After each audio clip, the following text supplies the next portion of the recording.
अस्सलाम वालेकुम। ये क्वेश्चन पेपर है जून 2023 का। इसको आज हम सॉल्व करेंगे और एक्सप्लेनेशन के साथ सॉल्व करेंगे, तो इसलिए एक वीडियो में सारा क्वेश्चन पेपर सॉल्व करना पॉसिबल नहीं है। तो इसको हम कुछ हिस्सों में डिवाइड करेंगे। तो ये क्वेश्चन पेपर है, इसमें जो ऑप्शन में जो चूज़ एन ऑप्शन लिखा हुआ है इस पर ध्यान नहीं देना है, ठीक है। तो इसका पहला क्वेश्चन है अरेंज क्रोनोलॉजिकली वलीद बिन अब्दुल मलिक बिन मरवान, सुलेमान बिन अब्दुल मलिक, उमर बिन अब्दुल अजीज़, हिशाम बिन अब्दुल मलिक। आसान क्वेश्चन है और क्रोनोलॉजिकल ऑर्डर में रूलर्स के नेम याद करना बहुत ज़रूरी है। तो इसका आंसर है पहला ही वाला है, इसका आंसर बी। हाँ, क्योंकि ये देखें, सबसे पहले अगर इसमें देखा जाए तो माविया के बाद यजीद है, यजीद के बाद मरवान है, तो उनका नाम तो है नहीं, तो अब्दुल मलिक है, तो बी। फिर उसका बेटा वलीद बिन अब्दुल मलिक, ए। फिर उसके बाद उसका भाई सुलेमान बिन अब्दुल मलिक, उसके बाद उमर बिन अब्दुल अजीज़, फिर हिशाम बिन अब्दुल मलिक। इसलिए इसका आंसर ए होगा। नेक्स्ट क्वेश्चन है in which year prophet Mohammad PBUH delivered his last sermon। तो 632 इसका आंसर है। आसान क्वेश्चन है ये। नेक्स्ट क्वेश्चन आमुल हुज़न के ऊपर है कि आमुल हुज़न is the death year of Abu Talib and Khadija. तो इसका आंसर फर्स्ट है। और जो आमुल हुज़न है ये 619 वाला साल है, जो अगर इसको हम AD में देखें तो, और अगर नबूवत से जोड़ें तो ये नबूवत का 10वां साल था, यानी कि 619 AD। और प्रॉफिटहुड का ये 10th ईयर था, 10th ईयर। और क्या है, और उसके बाद ये भी देखना चाहिए कि रिस्पेक्टिवली मतलब कैसे डेथ हुई है। तो पहले अबू तालिब की हुई है और फिर उसके बाद हज़रत खदीजा रज़ी अल्लाह तआला अन्हा की हुई है। तो अगर क्रोनोलॉजिकल ऑर्डर में कभी ऐसे इवेंट आ जाए कि death of Abu Talib, death of हज़रत खदीजा, और सेम ईयर का फिर क्या कहते हैं जो इनका बाइकॉट हुआ था, तो end of the year of boycott जो इवेंट आ जाए, तो ये तीनों इवेंट एक ही साल में हुए हुए हैं, तो जाहिर सी बात है, तो हमें आगे पीछे सीक्वेंस से पता होना चाहिए। जैसे एंड ऑफ बाइकॉट पहले, फिर उसके बाद अबू तालिब का इंतकाल, फिर उसके बाद हज़रत खदीजा रज़ी अल्लाह अन्हा का इंतकाल। नेक्स्ट क्वेश्चन है arrange the following rulers in chronological order. अब ये आ गए हैं मुग़ल रूलर्स, और इनमें से एक भी रूलर इन्होंने ऐसे नहीं दिए हैं जो कि मुग़ल दौर के बहुत मशहूर रूलर हों। यानी कि शुरू के 8 तो सबको याद होते हैं, जैसे कि बाबर, हुमायूं, अकबर, जहांगीर, फिर शाहजहाँ, फिर औरंगज़ेब, आलमगीर, फिर आज़म शाह, फिर बहादुर शाह। तो बहादुर शाह फर्स्ट जो हैं वो 8वें हैं। उसके बाद जहांदार शाह 9वें नंबर पे, 10वें नंबर पे फ़र्रुख सियर, 11वें नंबर पर रफ़ीउद्दरजात। इस तरीके से ये हमें आखिर के भी याद करने पड़ेंगे, क्योंकि जिसको आखिर के नहीं पता होंगे ये क्वेश्चन करना आसान नहीं होगा। तो सबसे पहले इसमें कौन से हैं देख लेते हैं। तो इसका जो आंसर है ये 4th वाला है, क्योंकि इसमें जो बहादुर शाह फर्स्ट है, क्योंकि बहादुर शाह एक लास्ट वाले हैं, तो बहादुर शाह एक 8वें नंबर पे हैं, तो इसलिए इसमें बी किस में है देखें तो बी इसमें है, और इसमें तो पहला और ये एलिमिनेट हो गया। फिर उसके बाद बी के बाद सी है या ई है, यानी कि सी पे देखें तो शाह आलम दोम है, और ई पर जहांदार शाह है। तो जहांदार शाह जो हैं वो पहले आएंगे, क्योंकि वो 9वें रूलर हैं, यानी कि बहादुर शाह फर्स्ट के बाद जहांदार शाह उसके बाद आएंगे। तो इससे इस तरह जो है ये वाला ऑप्शन भी कट गया, आंसर ये आ गया। यानी कि इसका सीक्वेंस ऐसे हुआ कि बहादुर शाह फर्स्ट, जहांदार शाह, फिर मोहम्मद शाह, फिर उसके बाद फ़र्रुख सियर, उसके बाद शाह आलम 2। फ़र्रुख सियर जो है वो 10वें बादशाह हैं। फ़र्रुख सियर का अगर याद रखना चाहे तो रख लें कि ये 10वें बादशाह हैं, और बहादुर शाह फर्स्ट 8वां है। चलिए नेक्स्ट क्वेश्चन करते हैं। नेक्स्ट क्वेश्चन है जंगी जमल वॉज फॉट बिटवीन। तो ये जंग जो है हज़रत अली रज़ी अल्लाह तआला अन्हु और आयशा बिन्त अबू बकर रज़ी अल्लाह तआला के दरमियान हुई थी। और ये जंग कहाँ हुई थी? ये जंग हुई थी इराक़ में, बसरा के बाहर। नेक्स्ट क्वेश्चन करते हैं। अगेन क्रोनोलॉजिकल ऑर्डर में लगाना, यानी कि अब डेट याद रखना, कौन किसके बाद आया था, ये याद रखना बहुत ज़रूरी हो गया है। तो इसका आंसर जो है वो सी है। जैसे कि अल-फ़ाराबी सबसे पुराने हैं इसके अंदर। इनका जो लाइफ स्पैन है ये 870 से 950 है। ज़ाहिर सी बात है ये 9वीं सदी के हो गए। और उसके बाद जो है वो ए यानी कि अल-बिरूनी है, और अल-बिरूनी का लाइफ स्पैन जो है वो 973 से 1048 है। तो इसीलिए इसमें आंसर ये वाला आ गया। उसके बाद बू अली सीना है, उसके बाद जो अल-गज़ाली हैं, और सबसे आखिर में इब्न रुश्द है। नेक्स्ट क्वेश्चन है the following Madrasa were establish during the British rule, यानी कि इनमें उन मदरसों का पता लगाना है जो ब्रिटिश रूल के दौर में कायम हुए। तो मदरसा आलिया कोलकाता, जो कि आज आलिया यूनिवर्सिटी है, ये भी ब्रिटिश रूल का है। मदरसा निज़ामिया हैदराबाद, निज़ामी ये ब्रिटिश रूल के थे, तो ज़ाहिर सी बात है नाम से पता चल रहा है कि ये ब्रिटिश रूल का है। और नज़रतुल उलमा लखनऊ 1898 में ये कायम हुआ है, तो ये भी ब्रिटिश रूल का है। अब जामियातुल फलाह बल्दियागंज, ये काफ़ी बाद में 1997 में इस्टेब्लिश हुआ है। और जामिया अशरफिया मुबारकपुर, ये जस्ट इंडिपेंडेंस वाले साल में ही हुआ है, लेकिन एक महीने बाद, जैसे हमें इंडिपेंडेंस 1 अगस्त में मिली है, तो ये 1947 में सितंबर में कायम हुआ है।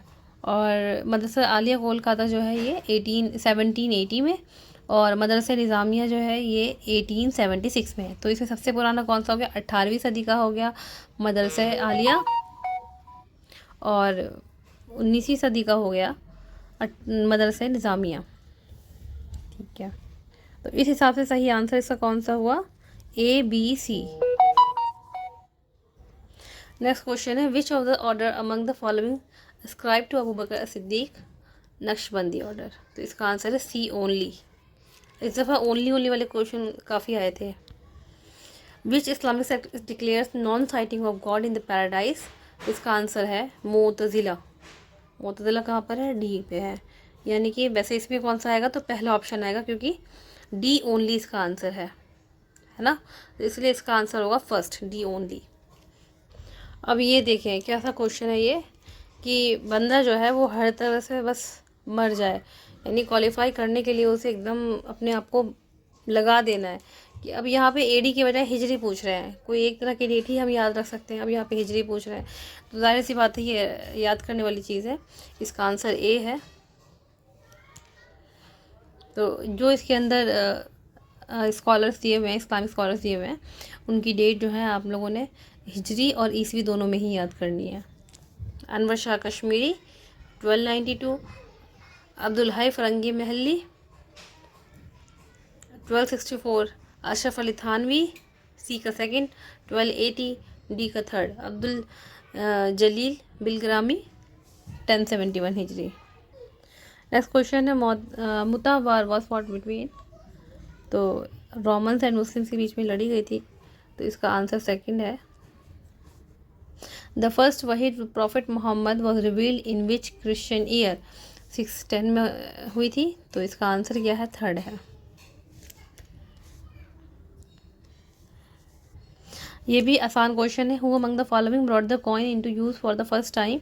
तो हमें पता है कि अब्दुल मलिक ने सबसे पहली मरतबा अपने इस्लामी सिक्के डाले थे, वो रोमियो के अगेंस्ट में। तो इसका आंसर है अब्दुल मलिक बिन मरवान, फोर्थ को ऑप्शन। अब नेक्स्ट है हु कॉन्कर्ड स्पेन। काफ़ी कंफ्यूजिंग क्वेश्चन है ये, और मेरे ख्याल से कई लोगों ने गलत भी कर दिया होगा यकीनन। तो देखें वलीद बिन अब्दुल मलिक का नाम आया यहाँ पे। अब काफ़ी कंफ्यूज हो जाएंगे कि ये किस लिए है, तो जाहिर सी बात है इसकी ही दौर में जो है, इसी की क़यादत में तारिक बिन ज़ियाद को भेजा गया था स्पेन की तरफ। तो इस हिसाब से ए हो गया, सी हो गया। उसके बाद मोहम्मद बिन कासिम नहीं है, ये सिंध की तरफ गए थे। मुस्लिम बिन कुतैबा नहीं है, सेंट्रल एशिया में गए थे। मूसा बिन नुसैर होंगे।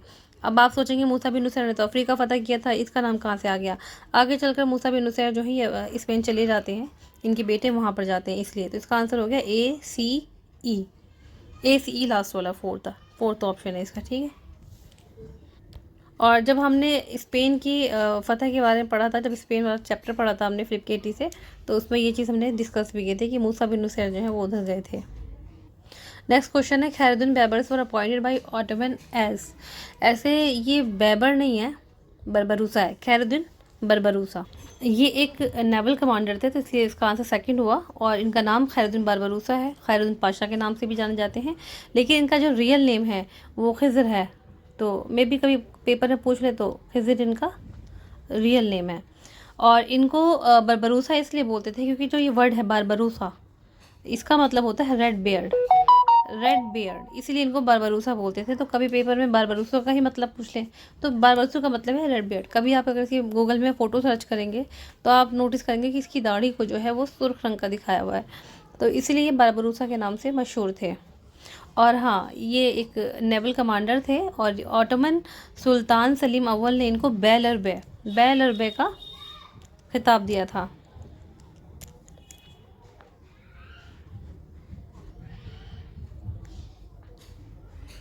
बेल बे। और इन्हीं की मदद से ऑटोमन सुल्तान की सल्तनत के अंदर, उनकी सरहद के अंदर अल्जीरिया और ट्यूनिस ये दोनों भी शामिल हुए थे इन्हीं की मदद से। नेक्स्ट क्वेश्चन है, हु यूज़ द वर्ड शुरता for the first time for police. इसका answer Ali bin Abi Talib है। बहुत से लोगों ने उमर बिन खत्ताब और बहुत से लोगों ने अमीर माविया लगाया था। नेक्स्ट क्वेश्चन है, अरेंज क्रोनोलॉजिकली। अब अगेन देखिए, मतलब ये है कि जितने भी स्कॉलर्स हैं उनकी लाइफ, उनका टाइम पीरियड याद करना बहुत ज़रूरी है। फिर से इनकी लाइफ के बारे में आ गया है, तो इसमें अगर आप लोग को याद हो तो इब्न हय्यान सबसे पुराने हैं। तो देख लें सी किस में है, सी है तीसरे वाले में, तो हमारा आंसर आ गया क्योंकि सी किसी और पहले नहीं है, तो इसका आंसर सी है। क्योंकि और बी यानी इब्न तुफैल, सी के बाद बी आना चाहिए था, ये इसमें ऑप्शंस है ही नहीं एक भी ऐसा ही। और हाँ, ये क्वेश्चन ड्रॉप हो गया, अभी ध्यान दिया मैंने, ये क्वेश्चन ड्रॉप हो गया है। इसका जो सीक्वेंस बनेगा वो कुछ इस तरीके से बनेगा, सी आएगा पहले, फिर बी आएगा, फिर डी होना चाहिए, फिर ए होना चाहिए, फिर ई होना चाहिए, यानी ई लास्ट में होना चाहिए। इसमें ई लास्ट में है तो इसमें सी पहले नहीं है, तो इसका सीक्वेंस इसी तरह होगा। यानी सबसे पहले जो है वो इब्न हय्यान होंगे, यानी जाबिर इब्न हय्यान, और फिर उसके बाद इब्न तुफैल होंगे, फिर इब्न अरबी होंगे, फिर इब्न खतीब होंगे, फिर उसके बाद सबसे लास्ट में इब्न खलदून होंगे। नेक्स्ट क्वेश्चन है, Abul Hasan Ali Nadwi was a well known scholar of Islamic studies in India. इसमें स्टेटमेंट देखना है। तो अबुल हसन अली नदवी जो है ये बहुत ही जाने माने स्कॉलर इंडिया के, सही बात है। दूसरा है, he wrote many books in Persian. ये वाला ऑप्शन जो है ये गलत है, क्योंकि इन्होंने बहुत सारी बुक्स लिखी तो हैं लेकिन अरबिक या उर्दू में लिखी है, पर्शियन में नहीं लिखी है। तो इसलिए स्टेटमेंट 1 इज़ करेक्ट और स्टेटमेंट सेकंड इज़ फॉल्स। इसका आंसर है थर्ड वाला। तो अबुल हसन अली नदवी जो है इनकी किताबों के बारे में अक्सर पूछ लेता है, तो यहीं पे आप लोग कॉपी पेन लेके जो है इनकी किताबों के मैं चंद नाम बता रही हूँ, लिख लीजिए। इनकी एक किताब है सीरत सैयद अहमद शहीद, ये बुक इनकी उर्दू में है। दूसरी बुक इनकी माज़ा खसरल आलम में इन्हितातिल मुस्लिमीन, यानी कि जिसका इंग्लिश में तर्जुमा हुआ इस्लाम एंड द वर्ल्ड, ये अरबी बुक है इनकी। अल मुस्लिमून फ़िल हिंद, ये भी अरबी में है। तारीख़ दावत व अज़ीमा, ये उर्दू में बुक है। और तारीख़ दावत व अज़ीमा में इन्होंने उमर बिन अब्दुल अज़ीज़ से लेकर शाह वली तक के दौर के जो हिस्ट्री है, हिस्ट्री ये कह लें कि मतलब के शख्सियात के ऊपर जो है लिखा है जिन्होंने दौर को रिफॉर्म किया है। एक और बुक है इनकी कारवाने ज़िंदगी, ये भी उर्दू में। ये रायबरेली के रहने वाले थे, 1913 में पैदा हुए और 1999 में इनका इंतकाल हुआ है। और academy of Islamic research foundation के रिसर्च पब्लिकेशंस के ये फाउंडर भी हैं। और हाँ, एक सबसे अहम बात, कई दफ़ा पेपर में पूछा भी गया इनके बारे में, इनको किंग फैसल अवार्ड मिला था 1980 में। उस बिन सायदा वॉज फेमस फॉर, बिल्कुल सेम क्वेश्चन ही फिर से इस साल रिपीट हो गया जो लास्ट उसमें फेब वाले क्वेश्चन में आया था। इसका आंसर है ओरेटरी, और इसकी तफसील उस पेपर में मैंने बता दी थी, तो उस वाले क्वेश्चन पेपर में देख सकते हैं आप लोग। नेक्स्ट क्वेश्चन है, Darul Hikma was founded in Egypt. इसका आंसर यही है, ये फातमी हुकूमत के हुक्मरान ने इसको इस्टेब्लिश किया था। और जो दारुल हिकमा है, ये दारुल हिकमा है, और जो बैतुल हिकमा है वो अब्बासियों ने किया था। Who is the author of al Qanun al Masoodi. अब ये देखें, यहाँ पे मसूदी दे दिया है अल कानून अल मसूदी, और ऑप्शन में भी मसूदी दे दिया है, तो इससे कंफ्यूज होने की ज़रूरत नहीं है। इसका आंसर अल-बिरूनी है, थर्ड। तो हमें इससे ये समझ में आता है कि हमें इनकी बुक्स की लिस्ट भी अच्छे से याद होनी चाहिए। एनडीए का पैटर्न जो है ना, अब वो मुश्किल से मुश्किल होता जा रहा है, बहुत डीप होता जा रहा है। अब ये एक और क्वेश्चन आ गया, which university among the following is the oldest. तो इसका आंसर है जैतूना यूनिवर्सिटी, यानी सेकंड ऑप्शन है इसका। और ये यूनिवर्सिटी कुछ कहते हैं कि 7वीं सदी के आखिर में और कुछ कहते हैं कि 8वीं सदी के शुरू में ट्यूनिस में कायम हुई यूनिवर्सिटी। ट्यूनिस में कायम हुई। और इब्न खल्दून यानी जो बहुत फेमस हिस्टोरियन एंड सोशोलॉजिस्ट हैं, ये भी इसी यूनिवर्सिटी की प्रोडक्ट है। और ये एक तरह की पब्लिक यूनिवर्सिटी है, इसको पब्लिक यूनिवर्सिटी कहा जाता है। नेक्स्ट क्वेश्चन है ज़ातुस सवारी स्टैंड्स फॉर। बहुत से लोगों ने हॉर्स एंड ट्रेडिंग पे लगा दिया होगा, लेकिन इसका आंसर जो है ये वॉरशिप है, यानी कि पहला वाला, जिसको इंग्लिश में कहते हैं द बैटल ऑफ मैस्ट्स। ये एक तरह की नेवल लड़ाई थी जो कि हज़रत उस्मान गनी रज़ी अल्लाह तआला के दौर में लड़ी गई थी। और ये लड़ाई जो हुई थी ये मुस्लिम अरब्स एंड बैजंतीन के बीच में हुई थी। और ये लड़ाई वही वाली थी जिसको उस्मान रज़ी अल्लाह तआला के दौर में जो बैजंतीनी जो बढ़ रहे थे समंदर की तरफ से मुसलमानों की तरफ, उनको रोकने के लिए हुई थी। अमीर माविया ने जो बहरी बिगड़ तैयार किया था उसके ज़रिए। जी नेक्स्ट क्वेश्चन आसान है ये वाला, तो जाहिर सी बात है फुस्तात। इसका आंसर फुस्तात जो शहर है वो अम्र इब्न आस ने कायम किया था। तो ए का थर्ड, तो ये वाला दोनों एलिमिनेट हो गया, ये 2 बचा। उसके बाद बगदाद अबू जाफ़र मंसूर ने इस्टेब्लिश किया था, तो बी का 1, तो बी का 4, बी का 1 आंसर आ गया। पहला वाला इसका आंसर है, ये भी एलिमिनेट हो गया। अब सी कूफा साद बिन अबी वक़ास ने इस्टेब्लिश किया था। और डी दमस्कस मुआविया बिन अबी सुफियान ने, वहाँ पर वो उसके वहाँ के थे, तो इसका आंसर ए है। नेक्स्ट क्वेश्चन जो है अगेन जो है ये स्कॉलर्स के डेथ के हिसाब से क्रोनॉलॉजिकल ऑर्डर आया है। तो और ये क्वेश्चन लगातार 3 बार से रिपीट हो रहा है, मतलब कुछ हेर फेर करके यही शख्सियात दी जाती हैं। और हसन अल बन्ना का, शिबली नुमानी का और अली शरीयती का ये तकरीबन 3 से 4 दफ़ा कंटिन्यू पेपर में आ चुका है। तो इनकी जो डेट है वो आपको हिजरी में भी याद करनी है और ईस्वी में भी याद करनी है। तो अली शरीयती की जो लाइफ स्पैन है वो उसको याद रखना आसान है, क्योंकि इनकी जो लाइफ स्पैन है वो 1933 से 1977 है।